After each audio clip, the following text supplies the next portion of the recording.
got a really compelling email from Dan in Toronto a few days back, and I started to draft a response, but the more I thought about it, the more I thought I should address Dan's concerns in a wider venue. It was a pretty long email, but I pulled a quick excerpt that I think sums up the point. Dan starts off by admitting that he really enjoys the show and it makes him laugh, but he wonders what the cost of those cheap laughs really are in the following paragraph. Quote, "The problem is one of productivity. What do we as a movement gain by being so antagonistic towards religion? It's hard to imagine a believer that listened to your show having any reaction but a calcification of their dogma. Ultimately, you're providing the caricature that religious leaders need to smear atheists as cruel, angry, and uncaring. And to what end? Have you done more in the end than simply affirm opinions already held? Have you done more than preach to the choir?" Okay, so as to providing a caricature to the opposition, that may or may not be true, but forgive me for believing that those Christians would have found something to be pissed off about regardless of what I do.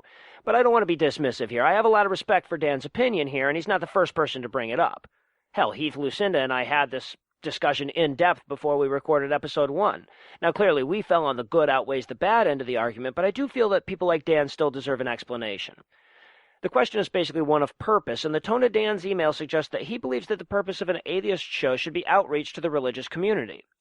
Now, I don't mean to oversimplify the objection, but the implication is here that the first goal of an atheist show should be one of PR. That does make sense, of course, when you belong to a group that's seen as less trustworthy than rapists, but I also think it sells us short. There are plenty of great atheist outreach podcasts. The Atheist Experience, The Thinking Atheist, Reasonable Doubts, and American Atheist. These are all great shows that I could recommend to a religious person if they wanted to know more about atheism, but that doesn't mean that the only purpose an atheist show can serve is outreach. You know, I don't mean to downplay the importance of reaching out to the religious people too much, but I fear that if we focus on nothing but that, we're going to lose sight of an equally important element of the movement, mobilization. It's not enough to sway minds if we can't also sway the feet that they're connected to. So when we started this show, we tossed outreach out the window, and I try to make that clear in the first 12 seconds of every show. In fact, I tried to make it clear in the first 2 words of the title. I'd have called this thing the Fuck Jesus Show if I thought iTunes would still promote it. You know, religious people are welcome to listen to this show, but they're not invited. This show isn't for them. They have enough. This is for us.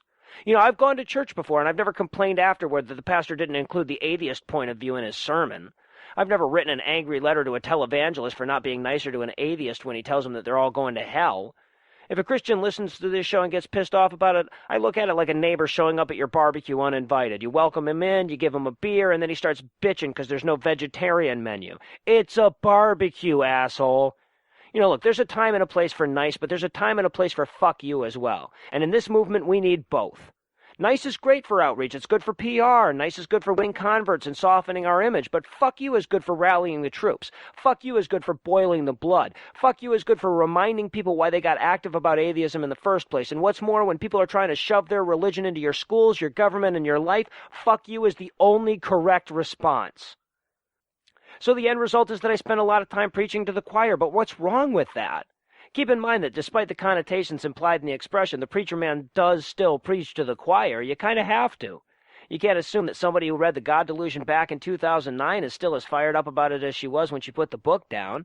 We all have to be reminded from time to time that these battles are still being fought, and we still need all hands on deck. So thanks for the email, Dan, and if you'd like to continue the conversation, I look forward to your response. But keep in mind that you started your email with the words, "I really enjoy your show." I'd argue that that's enough. If I make some atheists laugh, I've done as much as I need to do to justify the effort. I don't think it's fair to judge everything done in the name of atheism solely through the lens of its effect on religious people. Does singing hymns help Christians convince atheists that there's a God? No, but that's not the point of singing hymns. We accept that Christians can do Christian things for Christian reasons. Why can't atheists do the same?